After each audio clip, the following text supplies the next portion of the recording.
What's going on, ladies and gentlemen? Welcome back to Auto Auction Rebuilds. Today, we got the Pontiac. It's time to see if we can get that reduced engine power light to go off so we can actually obtain full throttle with the car. And we only paid like $300, $350 for this car. The fact it was able to drive home is kind of a miracle in itself. After getting home, I realized it needs an entire set of tires. A set of tires is going to run about $215 on eBay, brand new. Couldn't find a set of good used tires for it any cheaper than that. So a set of 4 brand new tires, $216 delivered. Probably cost another $40 to have them installed. Today though, we got to make sure we can get this part fixed. This is the throttle body unit that I suspect is bad. I got this for like $50, $55 delivered on eBay. Of course, it's old, it's used, whatever. The goal is to get this car running right for as cheap as possible. Now, before I forget, I want to give a big shout out to Lunar Outlaws Garage. Some assembly required. I love this guy. I love his videos, and I highly recommend you go check him out. Lunar Outlaws Garage, man. I've actually been following him probably for about 2 months now, and he's working on this 71 Buick GS, and it's a really interesting project. He's got the frame in prep for a 6.0 liter, like he's modding the heads and everything. Like, this dude is no joke. He's out there really hustling. I got a lot of respect for this guy, so I appreciate seeing you in the comments, Mr. Lunar Outlaw. Go check him out, Lunar Outlaws Garage. Link will be in the description, link will be in the comment section. Now we can get to the video. Now first, I want to see if the car is even going to start up. We ended up putting a new battery in it. Unfortunately, the battery I got for it, and I know it was a stupid decision on my part, but I was kind of desperate and in a hurry. I ended up going to Wally World, and there's 135,000 miles on the clock. I ended up going to Walmart, and the only battery that I could get for it was like a $116 battery, which, whoa. Let's turn that off. Fires right up, but we should end up with that reduced power light coming on here. Yeah, right there. And I keep getting multiple codes for the throttle body. So the fact is, it starts up and runs great. This is not going to be a car that's going to be very valuable, I don't think. The dashboard has a crack there, a crack there. It's all cracked up right here. In fact, this part I think falls right off. Yeah, I mean, you could probably super glue that back on, but the glove box does not work. Now, some of this stuff we can replace. I think getting the glove box fixed is something that we need to do. But as far as the rest of this, these plastics are generally really brittle. They break very easily, so it's really hard to pull these off of another car without damaging it in the process. So maybe it's worth a trip out to pull apart or LKQ. Man, this seat though, is this a power seat? Because it is way too close. Pop the hood. I don't know, maybe it's worth giving it a bath. Maybe it's worth trying to give it a buff. I don't know though. If you see this hood, it is scratched really, really, really bad. I'm not sure. Oh, look at the orange peel. This whole front end's been repainted. This, got me thinking, you know what? I'm gonna stop right there. I'm bad about this. Like, my first instinct is let's send it to Mako and get a paint job. Oh man, the hood struts are bad. I forgot about that.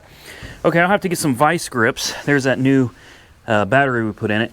I'll have to get some vice grips to hold that up. I actually ordered the hood struts for it. Hopefully they'll come in today and we can do that as well. Here's our problem child. At least that's what I think. I think this throttle body is shot. So we're gonna go ahead and replace that and cross our fingers that that resolves the majority of our issues. And we'll hook a scanner up to it, clear the codes, and see what comes back, if anything. Now that we got the hood where it hopefully will stay up without trying to kill me, a couple things you gotta do. Pop this cable off right here. There we go. Step 1 is done. Next, we're gonna remove this little intake tube right here. And you want to, well, I was going to say you need to pop this off, but it's not connected to anything. So, okay, there you go. Pop it off down here as well. I wonder what happened to this thing. Apparently this is a common failure on these cars. Although, from what I've read, it's a common failure. But I'll be honest with you, I have never experienced a throttle body dying on a car like this before in a GM. It's never happened to me. So maybe I'm just really, really lucky, or, good Lord, that sucker is, oh, she's in bad shape. That's rough. It's not ripped, thankfully, but look at this. It's just deteriorated, something fierce. Now we could probably pull this out if we wanted to, although I don't really think we're gonna have to. Let's see, we got a bolt right here. Looks like there may be one over here. No? Huh. That's missing bolts. There's a bolt missing right there. I think there's a bolt missing there. It's only got 2 bolts holding it on. I believe these are going to be the standard 10 mils that GM uses for everything. So that should be fairly easy. We may have to go to the salvage yard and see if we can find some bolts for this thing, because it's supposed to have 4 bolts. This one's only got 2. So this could be interesting. Then again, only having 2 bolts could be the whole reason we're having problems with it to begin with. Probably should have looked a little further into this before purchasing the part. But I figured, hey, it's 50 bucks, you know. And since I did do some research on this, and everything I read says, hey, these go bad, fairly common. A new one, even on Amazon, which is like my favorite place to buy stuff, a new one of these is over $300, well, between $260 and like $350. So we'll just get this off real quick and see what it looks like underneath. All right, that should be it. What do we got? Ooh. Honestly, it doesn't really look any worse than the one we just bought. In fact, I think the one we just bought may look even worse than this. Yeah. So it's missing 2 bolts, really. Yeah, they're not broken off either. They're just gone. So I will have to take a trip to the salvage yard probably on Tuesday. We'll go ahead and put this back together. I'll clean this up. Where is my new one? We'll also do a little cleaning on this as well, because this is pretty dirty. I want to clean up that throttle plate as much as possible. Hopefully we can reuse that old gasket. We'll slap this one on here, clear the codes, use my Autel MaxiSys Elite to relearn this throttle body, reprogram it basically, and reset everything. We'll find out if she works. Let's get it cleaned up and put it back together. Now, just for comparison, obviously, this is the old, and it's pretty gnarly, and here is the replacement. I went ahead and cleaned it up with carb cleaner, and yes, I know sometimes you got to be careful on these because some of them are coated with a special coating. I don't like that. I'm not putting that back on my car. Here's the other side. Is it perfect? No. It's used. It's a $50 part. Beats paying $300 for the same piece.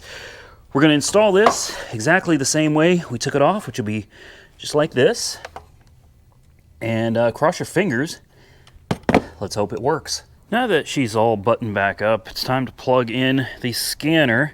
We'll start with the programming device, the MaxiFlash Elite.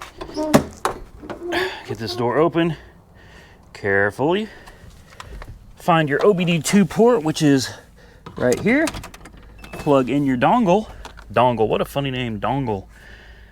Give this a second to start connecting to the computer. While it's doing that, take your key, put it in the ignition, turn the ignition on, but do not start the car. Roll your window down so that you do not lock your keys in the car. Thankfully, this is Bluetooth, so we can power it on. I know the screen is hard to see. We're going to go to diagnose. We're going to go to auto scan, and we're going to scan every module in this car. Powertrain 8 faults. Wow. Chassis 2. Airbags good. BCM faults 3. Oh boy. Instrument panel 1 fault. This is going to be a while. Okay, now we're done. What I'm going to do is I'm going to do a quick erase, and we're going to just wipe out, there it goes. You can hear the relay clicking over there. I'm going to wipe out everything on this car and hope that when it's done, The important codes don't come back, which mainly is going to be for that throttle body not working. So far, so good. It looks like everything is clearing out like it's supposed to. Please, please, please. This should be the last one. We still have 5 faults in the powertrain. So we'll read those codes and see what's still coming up. Hopefully it's not the throttle body. Please don't be the throttle body. We'll look at current and historical data. Map sensor circuit low, EGR sensor, EGR, evap emissions, map sensor, accelerator pedal again. Accelerator pedal. Okay, so I'm going to go ahead and erase the codes here one more time, and then we're going to get out of this. Okay, yes, we're going to exit. We're going to get out of here, We're going to go to hot functions, and we need to program the throttle. So we're going to do app learn, relearn the value of accelerator pedal, turn ignition on, engine off, detach foot from accelerator pedal throughout this process, tell it OK. And now we're going to click learn. At this point, it is reprogramming the throttle body. Turn ignition off. To complete the process, ignition must be off for 10 seconds. And then you can turn the ignition back on again. So let's ignition off. And in 10 seconds, still says reduced engine power. Well, okay, we'll put the ignition back in. Let's start it. And let's see what happens. Cross your fingers. Damn it. We're having a problem here that almost seems like it's wiring. Now, I've checked all the fuses. All the fuses seem to be good.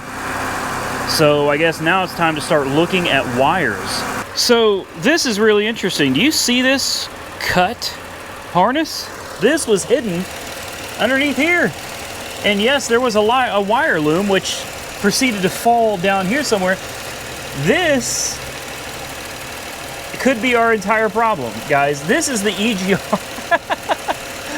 This is supposed to go here. As you can see, it's too short. Well, actually, no, it's not. How does this happen? It's cut clean off. All right. So obviously, I pull out the scanner, and I'm going through everything. I'm resetting. Then I'm going through and manually trying to activate all the solenoids and actuators, manually activating the throttle and increasing RPMs, decreasing, and I'm looking for a change in the EGR valve command state. Nothing. I'm looking for a change in the map sensor, and I'm not seeing. Okay, the map sensor was actually doing a little bit, but the EGR would not do anything. So I came over, and the first thing I did is I pulled out my voltmeter, set it to 20 volts DC, and I start checking for 5-volt reference signal, because without the reference signal coming from the computer, nothing's going to happen. So the computer sends 5 volts into the EGR valve, and depending on the state of the EGR valve, that voltage changes, and it sends a signal back to the computer saying, hey, this is the current state. You also have one for on and off, etc., etc. So I start checking for voltage, and there was none. And I'm like, what the heck?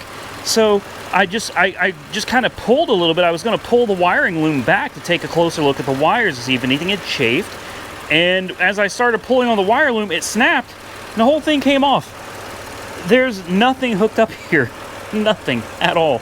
So I'm going to get in here to this wire harness, and I'm going to put this back together, and we're going to see if this changes anything. So moving right along here, I have reassembled the wires to the EGR valve, cleared the codes, and we no longer have any codes for the EGR valve. So the EGR valve appears to be working. We do have 5-volt reference. So next I decided to move over to the map sensor. That's the next code we're having. I expected to find some damage to the wire harness here, but there wasn't any. And in fact, we do have a 5-volt reference signal, and we have a ground. So I decided to pull the map sensor out. It should just pop out. Okay, well, it doesn't just pop out. It's got these tabs. It sits down in here like this.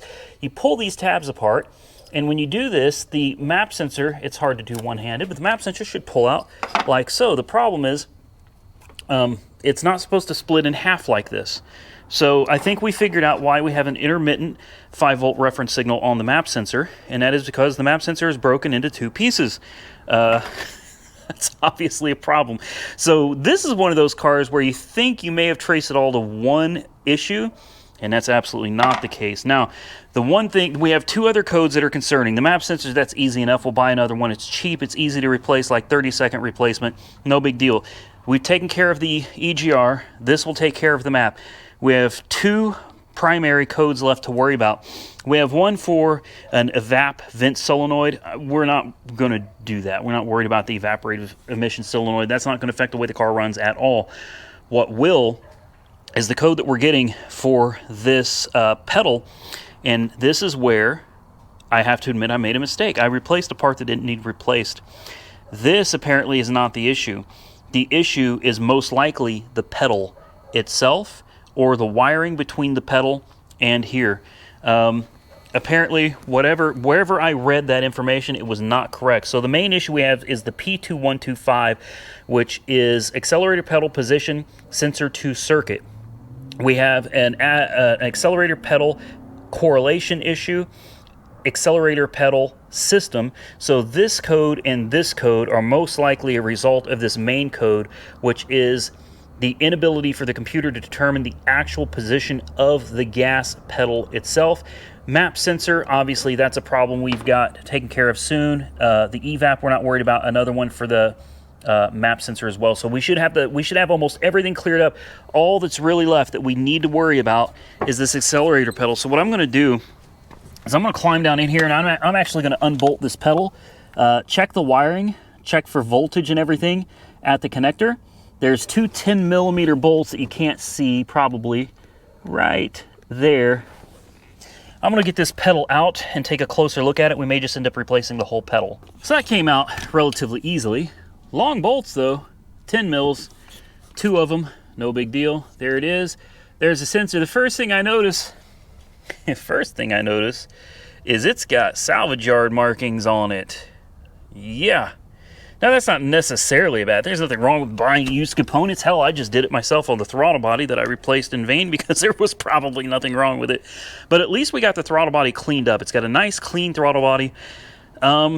This is my next suspect, but before I go and completely destroy this thing, throw it away, and blame it for all my problems, I'm going to check to make sure we've got a good ground. I'm going to check to make sure that we have a reference signal, and we can go from there. What do you guys think? I'm thinking this may be the culprit. Maybe.